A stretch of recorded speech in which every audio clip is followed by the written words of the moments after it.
Hello, everybody. We are so sorry we're late. Oh my God. So, you know that video that I always promote, the one where I talk about how fun my job is? Oh my God. I lived that in real life today so many times. I can't even tell you. I cannot even tell you. So, we're just going to go through the commandments of buying a home loan really quick or getting a home loan. Don't change your job. Number one. Don't deposit large funds we cannot document, like mattress money. No bueno. Don't buy a car. Yeah, no new debts. No new debts, guys. And big one, and I don't know that we talk about this often, you can't just change where your down payments come from at the last minute. It's like a really big deal, especially if you're getting gift funds versus like using your own funds. Like the underwriting system and the algorithm really cares about where your down payment funds come from. So I had a file go from being completely approved to them not being able to pull out their 401k money, not disclosing that, getting a gigantic gift from a donor, and then that made their file ineligible. And I've now spent like the last 3 hours of my life panicking over it and figuring out a solution. So fun stuff, guys. So that's why I sound so crazy. But thank you for hanging in there. I appreciate you. And we're going to jump into all of your questions. Yeah. So, hello, everybody. Also, Oh, hi. Hi, everyone. Thank you guys for tuning in. All right. So, let's just dive deep into some questions. Great question, Unique. What lender do you recommend? Well, obviously us, cross Lizy. country. But it depends on where you're at. And if you're not in Arizona, I can recommend somebody in another state. So if you just want to let me know where, I will get you a good person. Mm-hmm. And Ben asked, how soon should you start looking at different lender rates? So I think that it's good to start shopping right at the very beginning and then maybe narrow it down between 1 and 2 people. And then you want to do that right at the beginning. When you shop for home loans, guys, realize it has to be on the same day, typically within the same hour, because the market does shift a lot.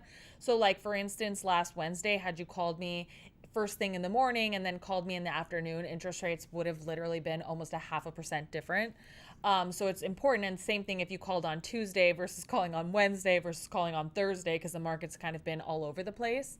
So just FYI on that. And then when you get under contract, you'll probably just want to call those same 2 people and see where they're at in terms of rates and fees. 100%. Alicia asks, putting an offer in, seller wants us to remove the appraisal contingency. Home is not upgraded. Approximately how much is deducted compared to an updated home? It depends on other homes that are selling in your neighborhood. So how appraisals work is that they try to compare the most similar properties to the one you're buying. So they're going to look for properties, same square footage, same room count, within a 1-mile radius, and they really are going to try to compare finishes.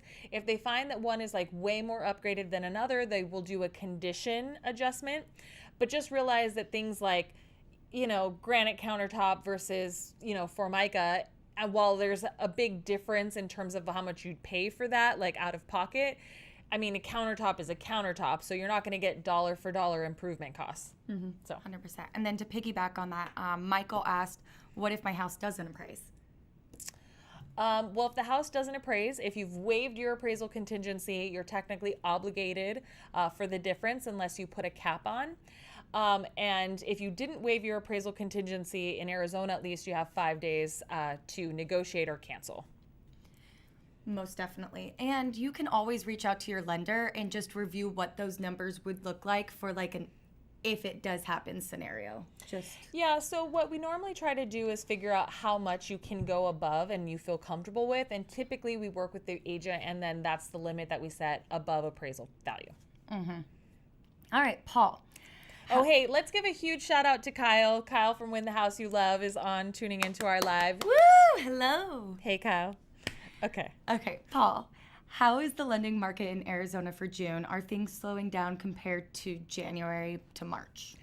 So here's what I can say is that demand overall is reducing. 1, because of affordability. 2, because of the fluctuation, in interest rates. And then 3, because people straight up have buyer fatigue.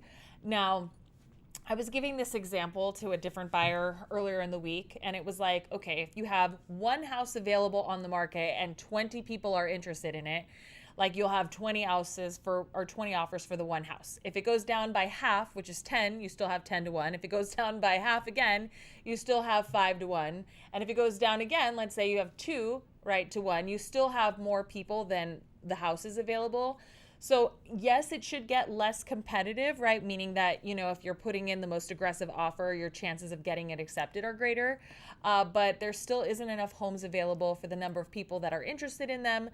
So unfortunately, we're still seeing multiple bids. We're still seeing appraisal waivers and, you know, inspection waivers and all kinds of craziness. So still very competitive, unfortunately. Mm-hmm. Yeah. Okay, this is actually a really good question because I know you love talking about money.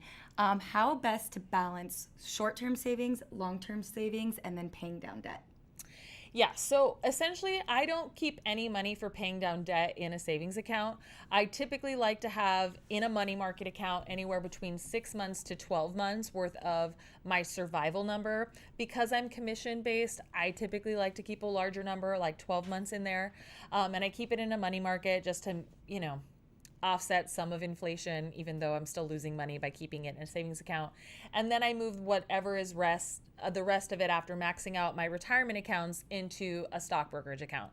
And so that's how I deal with my savings. Now, if let's say I have like a big project or a vacation that comes up, I will just add more money into my money market account just for short term. And then whatever I don't use on, let's say, the vacation, or I just did a small remodel in my house, I then just apply that money into stocks. So that's how I deal with that. I like that. That's really good. Oh, but then also, guys, the 20% rule, just so you guys know. So I divide my budget, all of my expenses, between the 1st and the 15th and the 16th and the 30th. Primarily because, one, I want to make sure that all my bills are paid on time. This is a trick, right? So you go down all of your budgets, make sure everything has left your account, right? Because occasionally things happen, right? And you just want to make sure like your auto deduction went through, okay? And then what I do in the second half of the month, right, is when I apply all of that 20%. Yep, 100%. And Lizy has like a short like PDF that we can send to you guys if you just put your email below, and we can send that over where it breaks it all up for you. All right, and then Steven asks, what is your opinion on balance transfers on credit cards? Some offer 0% for 18 months, get a new one every year, or so to transfer the balance from the 12 to 18 months with 0. So a lot of people do this. So my big thing is if you're going to use it to actually get out of debt, I'm really for 0% interest credit cards. I actually use Discover card ones when I was actually aggressively paying down my debt. Now, if you're somebody who's just using it to just like not grow interest and defer out your debt, I mean, eventually you're going to have to pay the Pied Piper. So I really like to apply, again, like I said, the 20% of your net take-home income to things like this. I don't think opening up new credit lines every 12 months is beneficial. I see lots of people with like 36 credit cards, and it's just, you don't need that much available credit. So typically the rule of thumb is having like 2 really good revolving debts and then, you know, a couple of installments like a mortgage, a student loan, or an auto loan, right? That people can see that you can pay long-term debt. But if you're trying, so like at the time I was trying to tackle like $48,000 worth of debt and then like $10,000 worth of credit card debt, and I could get approved for like a $10,000 personal line at 0%. I kept doing that until I could eat away at the full amount. So if that's your strategy, thumbs up. Deferring, I don't like the plan. Okay. I do have a question actually. So say if you got a credit, like it was your very first credit card, so there's no benefits to it, no points, like airfare, you had whatever. To pay a deposit to get it. Yeah, pretty much. You got like a 300 line credit. But now, say you've came so far, what if you wanted to upgrade that credit card with the same exact company? So say it's Capital One, would that affect your credit? So they definitely do a credit inquiry on it. So depending on how many inquiries you have, yes, it could have a nominal impact on your credit, but none that's going to be like lasting for a long time.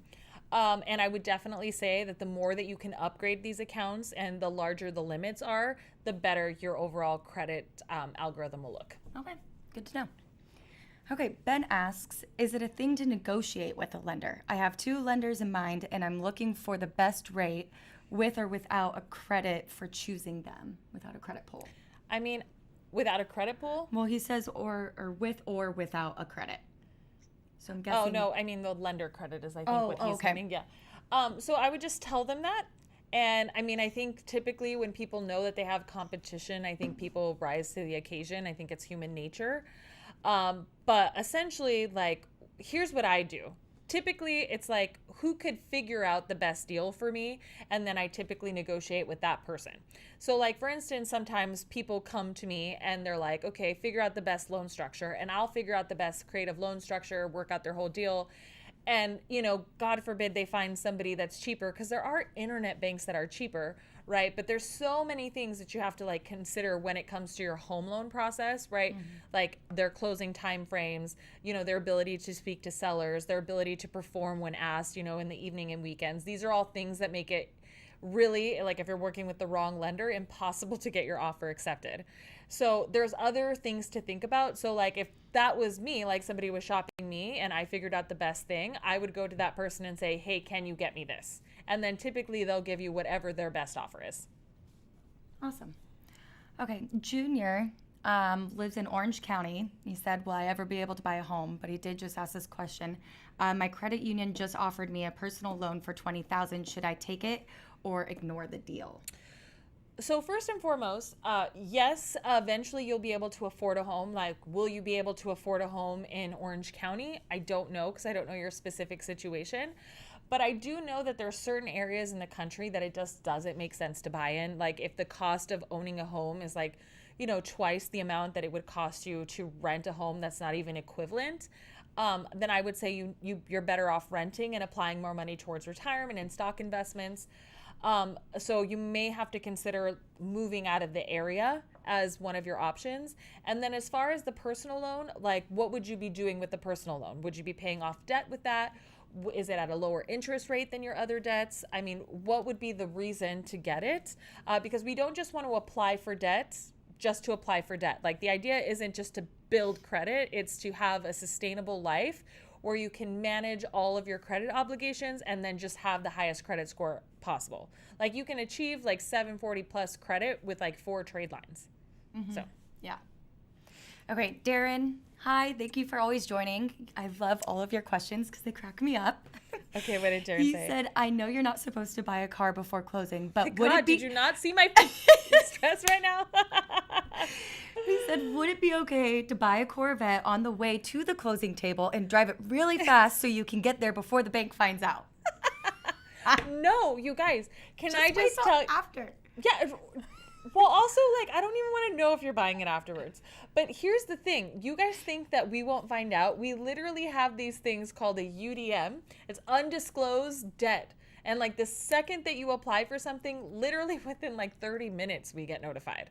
And they check this up until the time that you record. So it's so super, super important that you guys don't mess with this. Although I think Darren's just trying to get my blood pressure up. I don't think he's serious. People really do this kind of stuff. Like they roll up to their closing in a brand new truck, or you find out that they've quit their job after the loan docs came out, and you're like, and they're like, but the loan's closed. And I'm like, the loan's not closed. The loan doesn't close until it's funded and then recorded.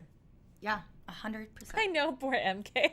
Those are all my emotions today. Literally all of them. Literally, it's been like a roller coaster. I like started this. the day off so happy, and then I'm like, oh my God. Yeah, but we always end Wednesdays happy. I did, oh, yes. It's so true. After this YouTube live, we're always like, we feel so great. Yes. Danielle, she loved your video on credit score tips. That First was of a all, great we video. just love Danielle. Yes, we do. Danielle, I'm a super fan.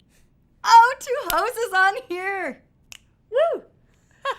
All right. Okay, well, I'm going to go back to the music lover, and then we'll go to 2 hoes. Why loan officers usually don't tell how much their origination charges cost, especially mortgage brokers. They are so expensive. You know, guys, it's really different. I will tell you that majority of loan officers, if they make somewhere between 1 to 1.5% on your loan amount. Okay, like that's what they're making. Now, that sounds like a lot, but when you consider all of the amount of money that goes into like having an origination business, paying for staff, you know, it really doesn't, like you have to do a lot of loans to really make a good amount of money. Everything should be disclosed to you up front. I always tell people that when you're shopping a lender, if the lender doesn't provide a fee sheet, you should be concerned. Like, what are they hiding? So you should get that information right up front, and different lenders will charge different things, and it's why you need to do your due diligence. And then will you touch base on the difference between like a direct lender and a mortgage broker? Oh gosh, yes. So there's three types of lenders, guys. So there is a direct agency lender, which is somebody who like goes directly to Fannie Mae, Freddie Mac, underwrites their own loans, services their own loans. That's the kind of company that I work for. Cross Country is one, Fairway is one, Guild is one. I'm trying to think. Caliber Home Loans is one. And then you have a secondary tier, which is called a correspondent lender, which are lenders that sell off all of their loans after the fact, underwrite to different agencies, but they're primarily going to sell to like a Wells or a Chase or a Bank of America. And so then you have that secondary tier, and then you have brokers, and brokers just automatically, so they're not even the ones that fund your loan. They're automatically closing your loan. They're just going to find a bank that will loan you. And so the differences really are in how quickly you can get a loan done and how clear the answer is. Because oftentimes the more people that are involved in the overall purchase of your loan, the more rules, which we call overlays in the business, on getting things done, right? So like, for instance, I had a gentleman who called me over the weekend and saying, hey, my lender is requiring 70% of my retirement funds to qualify, and it's lowering my overall income. Well, that's an overlay, right, on his assets. That's not an actual Fannie Mae guideline. So I was able to do the loan where somebody else wasn't. There's other times where like sometimes mortgage brokers can be super inexpensive, but that the bank that they're going through like requires that your loan is perfect and they're 9 weeks in underwriting. So those are like the big differences. Yeah. I just have more control. Yep. 100%. Okay. Two hoes. Buy a house with Lizy and she will send you cookies from Crumble. So I need to time my buying a house so when they have the best week of flavors. So also I do send birthday cupcakes to From hoes. Sprinkles. From Sprinkles. So you have that to look forward to too. Yeah, all the sweets in the world. Okay, and then Ben, where are you located in California? Actually, can you do me a favor? I'm going to put my email in the chat there, and then just go ahead and email me, and then I will personally recommend you to someone. Yeah. I have a couple people that are really great in California. Yeah. Okay. I'm pre-approved for $475,000. That's not enough in Boston, Massachusetts. Like to pay off about $174 monthly debt. How much more would my loan go up? So it's about $5 for every 1,000. So if I'm going to get out my handy dandy calculator here on my cell phone, I mean, maybe 35,000. So I don't know if that's still enough to buy in Boston, Massachusetts. Here's something you might want to also consider is asking them what your options are for different mortgage insurance breakdowns. You know, sometimes that can free up a whole lot more buying potential too, and not everyone thinks of looking at that. So maybe look into like, you know, buying out your mortgage insurance, paying off debt, figuring out what ways you can do it, like if you're on a government loan versus a conventional loan.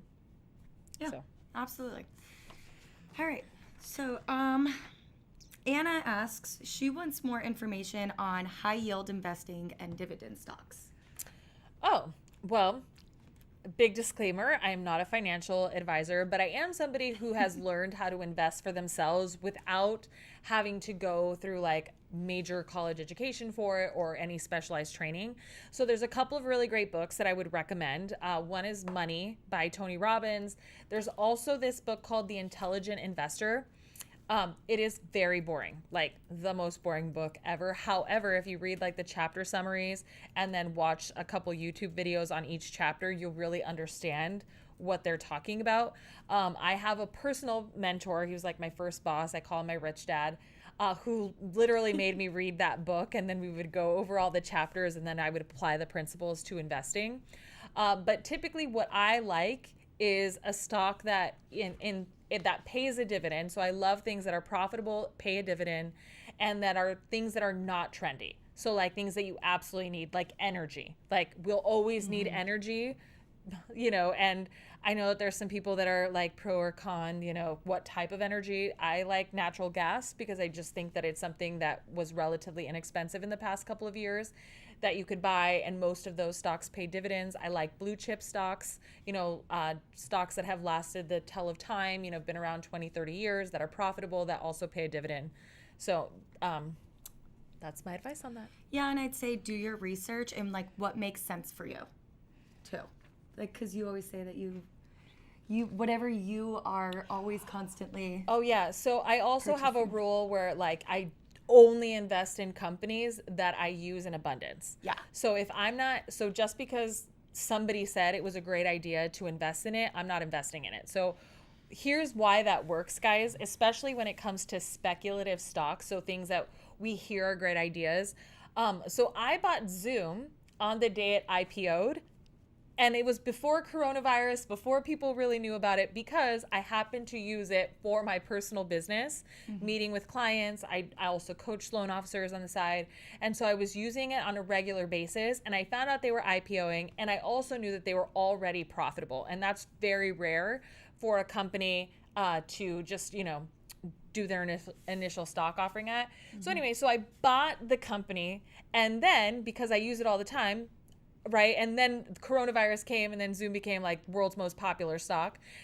So many people bought that stock that don't actually use it, that eventually became overvalued. And I was like, I'm not investing in this anymore. Yeah. Right? So you just have to be aware of like why you do things, but then don't just follow trends because everyone's doing it. Totally. Okay.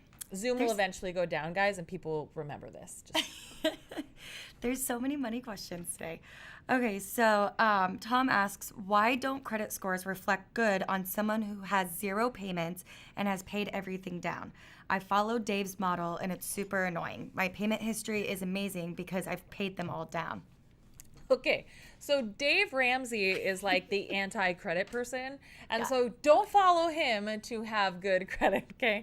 He believes in closing your accounts, not opening up any accounts, paying everything in cash, which makes it so super hard to get you a good credit score.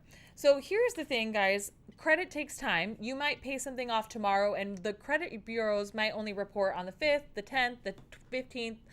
They typically report every 5 days, but only once a month. And so you might have paid that off and then use the credit card, and the balance is going to be different next month, and it's not going to give you the positive impact that you were hoping. Really, you guys want to show that you use and pay off your credit cards at least monthly, and then have credit history more than 24 months on 3 different types of lines. So like 2 credit cards, 1 installment loan, to really have diverse credit. Whenever you have a late payment, guys, though, just know that that's going to have the biggest impact to your overall score, because payment history is the biggest factor in your credit. So FYI on that. So you just want to be really cautious. So closing accounts, limiting your credit, not opening up new trade lines, not having a lot of credit exposure is actually worse on your FICO score. Yep. Don't follow Dave. Just go watch that last video I made. Just follow Lizzie. Okay. Okay, 2 hosts. So while you're pre-approved, if your regular credit score goes up, but your house FICO score stays the same, would it make a difference on your loan and potential interest rate? So he's like comparing it to Credit Karma. Can you, like your regular as in your Credit Karma score, or what are you talking about? Okay, well, then I'm going to ask this question too, because Charlie asked, what is a FICO score in comparison to a Vantage score? So Vantage is the model that most consumers can actually view. It's the Credit Karma score, it's the Experian score. It's similar to a FICO score, meaning that they use the same type of breakdowns, but they have a wider range of what's good credit, what's bad credit.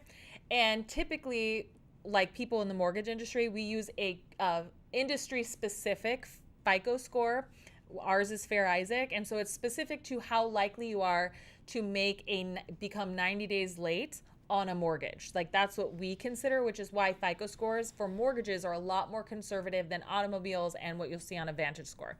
So typically, well, this is anecdotally, I see about a 30 to 40% range in credit scores between a Vantage and a regular FICO score.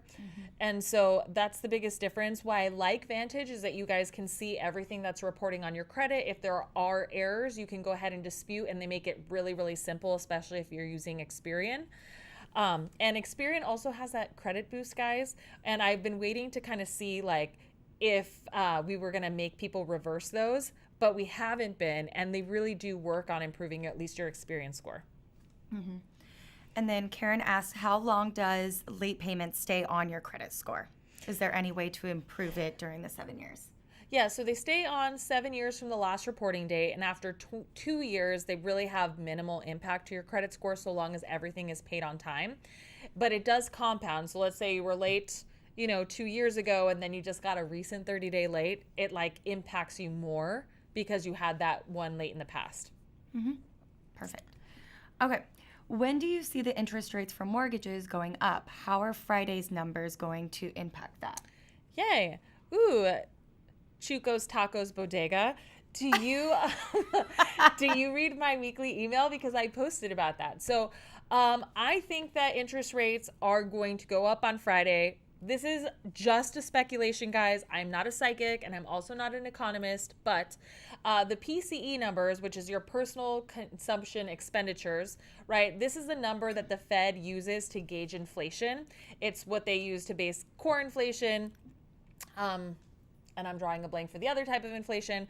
But essentially, it's just going to show that people's spending is high. And my guess is that it's going to show that inflation is still a problem. And investors really, really hate this. And we just had Fed Chairman Powell's testimony to Congress yesterday, just kind of confirming that he believes that this is all temporary due to blocks in supply chain and that it should all go down. But they were concerned that they were higher than they expected. So that was kind of like a CYA. I think on Friday it'll scare people again. So great catch if you don't read my weekly emails, by the way. That's like rarely that people ask me stuff like that. So good job. Absolutely. And Danielle said that her boyfriend already has The Intelligent Investor sitting on their bookshelf. So get to reading. Yeah, honestly, you're going to do great. So Yep, absolutely. Okay. Music lover, when is the best time or day to shop for better rates? During Mondays or the end of the week? honestly, it doesn't matter. You just really have to watch economic reports. So job reports typically come out on Friday. And so I don't think Friday, but Monday you actually have the reaction from the like what happens around the world. So generally speaking, Monday and Fridays are typically my most stressful days, but that's just anecdotally. So, I mean, the market opened up better than it did on Friday. No, it opened up worse on Monday and then got better after Powell's testimony. So honestly, it just kind of depends on what economic things are happening. Awesome. Brittany asked, what is the process of getting a loan for land? Honestly, guys, I don't do land or construction. I know a little bit about it, and I know that it typically takes about 9 weeks to process, and you need about 20 to 30% down. And it is, I believe, all of the same documentation that you would use to apply for a regular loan, like paycheck stubs, bank statements, tax returns, and you're going to have to go through a portfolio lender. Hey guys, if you guys want to sign up for the weekly newsletter, just put your email down here and I will make sure to get you all signed up tomorrow so you can start getting them. Yep, and if you go to lizyhoeffer.com, you can sign up right there too. Yep, absolutely. Also, guys, my husband is named Skylar Irvine. Just so you know, he just commented on his favorite book, The Psychology of Money. My husband is probably the person who recommends the best money to me. He is the one who introduced me to Richest Man in Babylon and was really freaked out by my debt when we first started dating and got me going on trying to improve it. Did he secretly pull your credit? No, it was super funny because what's funny is I met my rich dad, Kay, and he had me do a budget for him. And I remember the first time he looked at it, he literally started panicking. And I had never had anyone panic over not their budget before. And he was like, girl, you're one car accident away from having total financial destruction. And he was from Alabama. So this is why I faked accent. Okay, so anyway, so he tells me this. I'm like, okay, I've got to get under a budget. I've got to live right. And that's when I started budgeting, right? So what I knew I had in money. We never really talked about assets, though, because it was all about getting my spending under control. Then I mean my husband, and I've got $3,000 to my name. I kind of think I'm hot shit. It's $3,000. I remember. I remember. I had an awesome job. And he's like, wait, so you're one car problem away. And I was the second time someone said that to me. And I was like, all right, clearly there's more about money than just spending and how much you make. And that's when I really started digging in. So his advice, guys, is solid. Yeah, 100%. Skylar's super smart. Yes. Okay, LaShonda. Any FHA success stories been overbid in Texas on a couple offers to cash offers? So here's how you get your FHA offer accepted, guys, and it's going to require your real estate agent and your loan officer to work in conjunction, right? They've got to work together and really pitch your deal to the listing agent. So one, they're going to have to talk about overall strength, and they're going to have to build rapport with your listing agent. So on my FHA buyers, I call them, I explain to them why the client is strong and then why we have to go with FHA. And then there's things about FHA loans that people don't like. So for instance, one, there's a misconception that you won't be able to pay over an appraised value if it doesn't come in, right? Being able to show them proof of funds, showing them that you actually have the funds to do that is a really good way to combat that. Two, there's repair issues that people don't like. If there's any chipping paint or broken windows, they want to know that you can repair those and that you're working with a lender who will either do an escrow holdback or will allow a post-possession reinspection, right? So you just want to be able to be flexible, and you need two people on your side building a rapport with that listing agent and selling your deal. 100%. All right, homes continue to rise in price. It's crazy. When do you see it slowing down? You guys, I'm going to get a button and just press it every time someone asks me. I know. I just pray that you can predict the world. So here's the thing, guys. Like I said, again, it's like that 20, it's until there are more homes available than the number of people that want them, the prices will not change. So that's the metric we're looking at. So it's not affordability, it's not interest rates really, it's literally, are there more homes available than people want them? So just to give you guys some good context here, in Phoenix, there's somewhere, we've been hovering around 5,000 homes available on the market.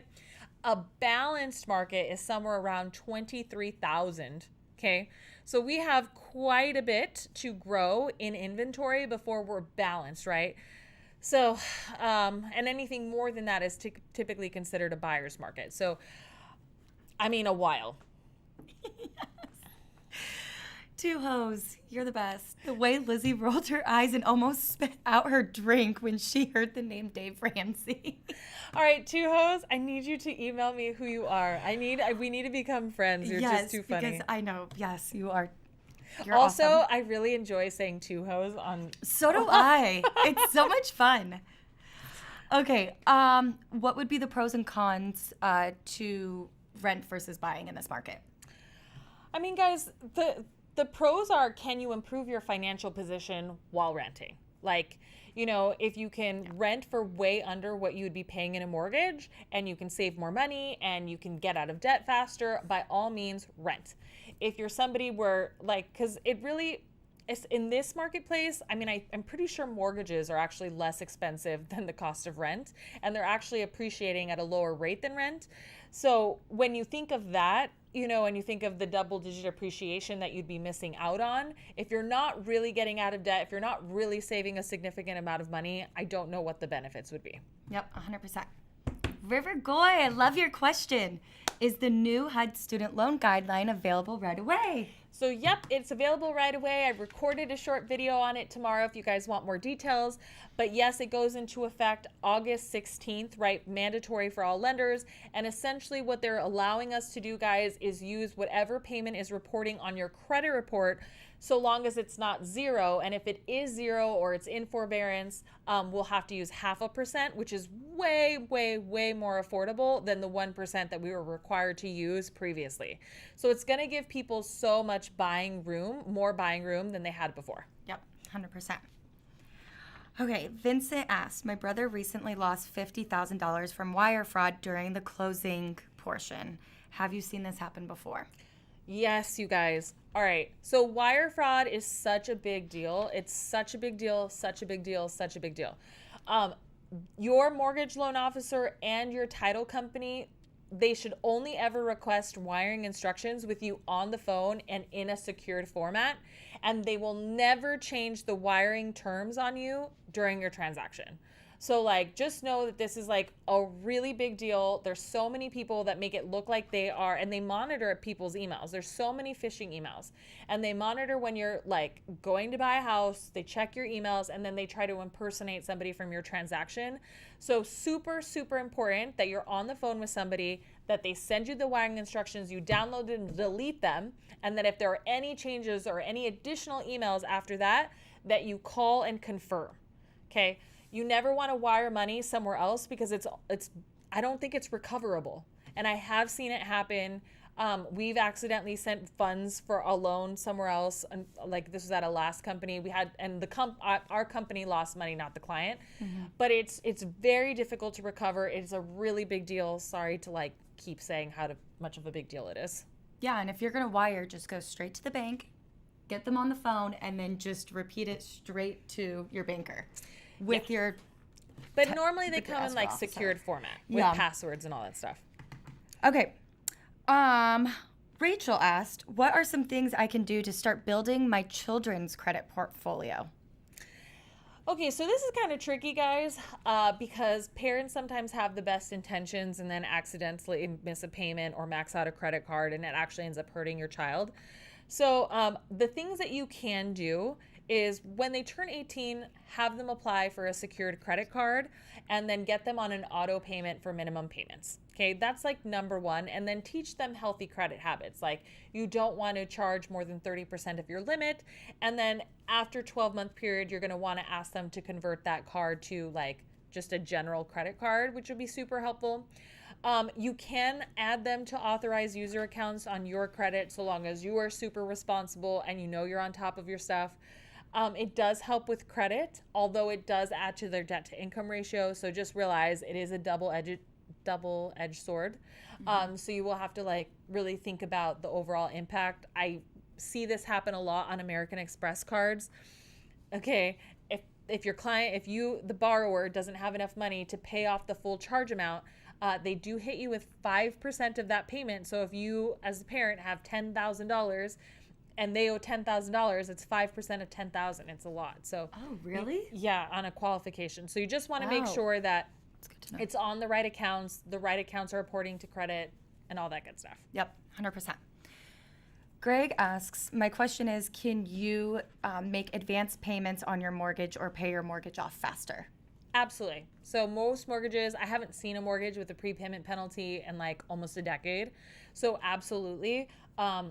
That's personally what we do right now. The market has been so inflated and real estate's been so aggressive. And so, I think of it as a forced savings. So for me, I've been applying our 20% directly to our mortgage. And guys, you would be so surprised at how fast you can knock that out. A 30-year mortgage could essentially, if you did 20% all the time, could be paid off in 10 years or less. So yeah, which is crazy to think about. I know. I would not follow a velocity mortgage plan. I just don't believe in the robbing Peter to pay Paul. I know there's a million people who love velocity mortgage. I'm not one of them. So I think that you can safely do it, again, like I said, doing 20%. Yep. Okay. Linda asks, what DTI calculator online do you recommend? I don't recommend any DTI calculator. So what I would recommend is, again, you can get a copy of your Vantage score on your credit report and add up all of the minimum monthly debts. Okay, and then your proposed house payment, divide that by 0.45, divide it by 0.49, and divide it by 0.56. And that'll give you basically all the debt to income ratio requirements for conventional and then FHA. And then that's what I would talk to your loan officer about, because I imagine that they've given you like a maximum loan payment that you can make. And if not, I think debt to income ratio, unfortunately, is just one of those, like, not that you can't figure it out, but there's so much more that goes into how you would qualify for that amount than you think. Yeah. Okay, I know you're going to love this question. Kelly asked, what would you do to improve the housing market if you had a magic wand? I love your facial expression. Well, I mean, it's like, I don't even know how to answer that. You literally could tell exactly what's going through your mind just with your facial expressions.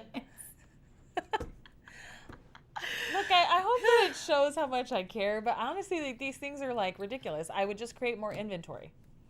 100%. Like, that's just it. Yeah. More houses solves all problems. Okay. So Jason asked, what is the silver tsunami you and everyone else keep referencing? Okay, so this is very Googleable, guys. So definitely Google it. Tsunami is spelled with a T, just for those of you who need that information. I was one of them, so I'm not hating. That's a thing.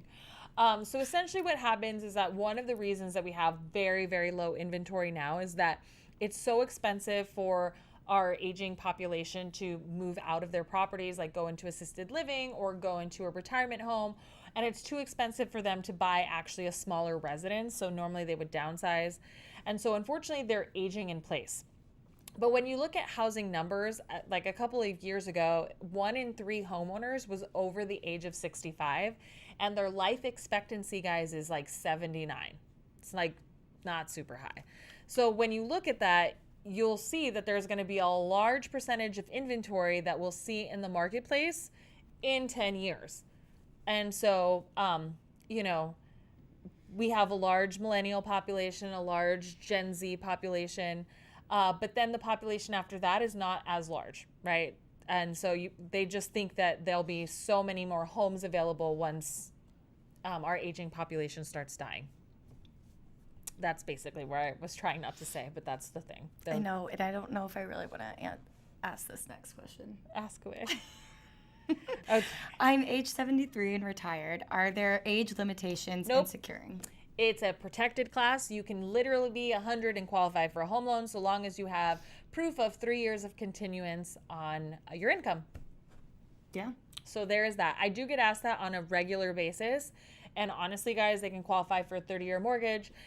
Who's to say how long someone lives? Totally. And then do you want to touch base also, since we're talking about like retirement and age, on like a reverse mortgage and that being an option?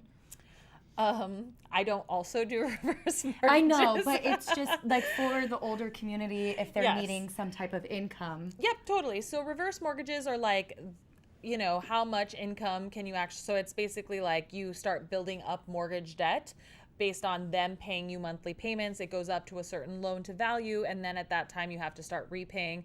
But it is an option for people to forego or actually, earn some income in their older years. I'm told it's fairly easy to qualify for, but again, I don't do those types of loans. If you are of retirement age, though, there's a lot of misconceptions on how you can qualify for a home purchase. So just so you guys are aware, we can use 401k, 403bs, IRA income, so long as there's a regular distribution and we can see that it has 3 years continuance. If you're not taking a distribution and you have lots of assets, there's also something called asset depletion. So in addition to whatever pension or Social Security you're drawing on, we can actually use assets to help you qualify. Mm-hmm. And that is something that most people don't know or don't know to ask. So if you have elderly parents, if you are yourself, are of retirement age, definitely something to look into. Yeah. Great stuff. All right. How are student loans that are deferred but still being paid calculated in the DTI? So, on an FHA loan, now it's 0.5%. On conventional loans, either 1% or 0.5%, depending on Fannie or Freddie guidelines. Awesome. Aubrey, I got my offer accepted last week, and my lender isn't ordering the appraisal until after the inspection. Is that normal? So it is kind of, because they don't typically want to pay for an appraisal if you cancel. But I will say in this market, that could cause you some serious delays. So if you're willing to pay for the appraisal, I would have them order it ASAP. Or I would have your inspection be done ASAP. 100%. Yes. Can I qualify for an FHA mortgage for a secondary property? No, unfortunately, you have to occupy it. But fun fact, if you are relocating, I think more than 100 miles for work, and let's say you are, already have an FHA loan, you can get out another FHA loan. Yeah. Oh. Okay, 2 hoes. 0.5% for FHA. Does that mean someone would get pre-approved for more money if they were calculated at 1%? Yes, 100%. That changed. I just recorded a video, so if you're my client, you're gonna get that. Yeah. And so yes, absolutely. So again, another reason to email me who you are so I can look at your pre-approval. All right. Well, we're over 6 o'clock. Well, we were kind of late, I so know. I'm fine to stick around and answer some more questions. Yeah, 100%. Although I may need to sneeze. Okay, hopefully not anymore. Just don't look at the light. That's what makes you sneeze. Really? Yeah. So if you're like trying to sneeze, just look at a bright light and you'll actually sneeze. I'm not trying to sneeze. Well, yeah. So anyway, well, I mean, do any of you guys have any more questions? Like, we'll stay on here as long as you want. Well, not till like 10 o'clock tonight. All right, guys. Quick question for you guys because I'm so curious. So, how many of you guys are actually tuning in from Arizona? Yeah. Can you let me know, or where are you guys tuning in from? And just to let you know, we're in Phoenix, Arizona. Yeah, well, and then also, we have our beta launch for our SmartSense app, and we need 100 people to register for that. And so basically, it's the new budgeting app that tells you like how much to spend on things, and then if you are overspending, how much you need to increase in income or reduce in debts to keep you successful. So if it is something that you guys want to be a part of, also let me know. We have them all over today. Massachusetts, Texas, Georgia, Illinois, Seattle, DC, Miami. Oh my gosh, I love this. Who's the first resource you reach out to when purchasing a home, viewing from Chandler, Arizona? I personally think you should reach out to a lender first so you understand your purchasing power. So that's my recommendation. If you talk to a realtor, they're going to tell you to go look at properties. But the reason that I do not like that approach is you're going to fall in love with a house that you see online and maybe you can't afford it. And it just kind of sets the expectations for your home buying process. And like, I don't love that. Okay, first property is conventional. Can I qualify FHA secondary? So if it's your next primary, absolutely. If it's for a vacation home, right, which is what we typically call second homes in the industry, then no, you have to still stick with conventional. But if you're going to occupy it, yes, FHA. Okay, Reno, Youngtown, North Carolina. Yeah. Oh, Sacramento, Pennsylvania. Tampa. Yeah, we have everybody like all over. I love this. Okay, hold on. They scroll down. Okay. There we go. Do you know where we can get information about Texas markets? Like the Cromford. So, I don't, but I can reach out to some friends in Texas to see if they have anything like it. Where I like to get information, guys, is there's Mortgage News Daily has all of the latest news articles pertaining to housing. There is a website called Black Knight that has all the latest stats on forbearances, that have the latest stats on equity, home equity. But I don't know how many economists there really are like the Cromford Report, truthfully, out there, but I will reach out to my friends and let you guys know. Yeah. Also, looking for the best price on a cash out refinance in Texas. So, Rashad, I'm going to tell you that's probably like through an internet bank. Truthfully, if you don't have a super complicated deal, you might want to try there first. All right, teacher here. What's the best way to save if you are living check by check? So it's in micro increments, truthfully. So like if you can save $10 a week, that's a really great way to start. People typically don't miss $10 a week, but it adds up quite a bit. Like if you were to save up 1 hour of your hourly rate, most people will end up with a couple $1,000s towards the end of the year. And it really does compound and add up. Absolutely. Darren said, too many people and too few likes. Hit the like button. Lizzie's facial expressions are worth the like. You know what? At least you know I'm for real. I don't know. Really I mean, are. I really do care. Oh, man. Okay. If I signed a contract for reduced price because of foundation issues, can I change my mind because of those issues and not lose the earnest? If you didn't waive your inspection period, yes, you can cancel. You can't use that one as the reason, though. And I need more details for why you would agree to that in the first place. Is it like a relatively easy thing to fix? Like you need tie downs, or, is it a manufactured home? Like I'd like more details on that. That just seems kind of nuts. Yep. Pros and cons on a streamlined refi. Well, the cons are that you increase your FHA mortgage insurance premium, or so that's, I think, a con. And in this market, you probably have quite a bit of equity, but they are easy to do, and they require no appraisal and no like income documents, so they could be fairly like hassleless. So. All right. What's your facial expression when a client says that they're shopping around? That was it. She picks up the phone and calls you right away. I don't know, guys. I want to help everyone, but I also want everyone to do the right thing for them. I really I don't know. I guess I get to see like all of the crazy things that can happen at the end of the day. And if you're dealing with somebody who is, I think, like low budget, how much do you think they're going to care? Like before we got here, I was literally in tears over stress because somebody had changed their entire loan situation, and I was sitting there like going dollar for dollar trying to figure out the least amount of money that they would have to do to make their home loan work. And I just think that like if you're working with somebody who's making, the minimum and doesn't really care, are they going to really spend that time or carry that stress for you? Yeah. I don't know. You're the only one I've ever met. I'm the only loan officer you've ever worked for. That's true. I know. I'm a little biased over here. All right, Darren, I bought the Corvette 2 weeks after closing, so I took your advice, Lizzie.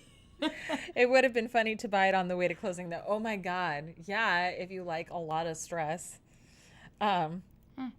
Do you think FHA will ever remove their cap for a loan? No. Unfortunately, FHA is entirely geared towards helping the first-time home buyer or the underrepresented buyer buy. And so it has income like basis for how they figure out the loan amounts.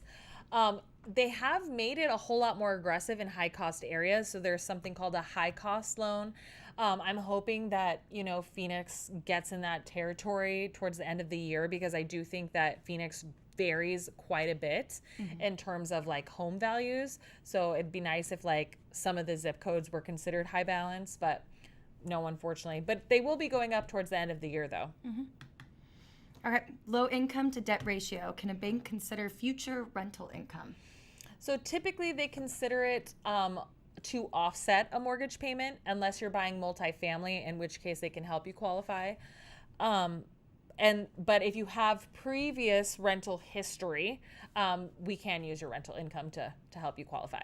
It's just that if you never had investment income before, and all of the changes that happened during COVID with people not paying rent and things of that nature, they really just only let you offset.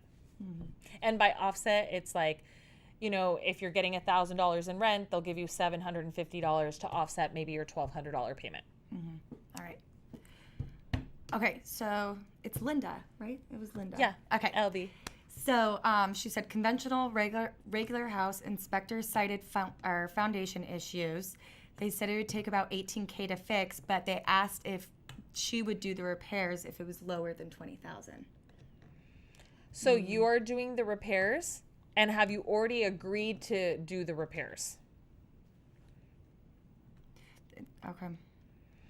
Okay. Yeah. So how will big companies and investors buying new home construction communities in bulk affect pricing for homeowners? Honestly, I don't know 100% if there's a lot of companies that are actually buying new home builds. I generally see a lot of retirement places buying more infill properties, and I do see them buying new home communities. I could be wrong.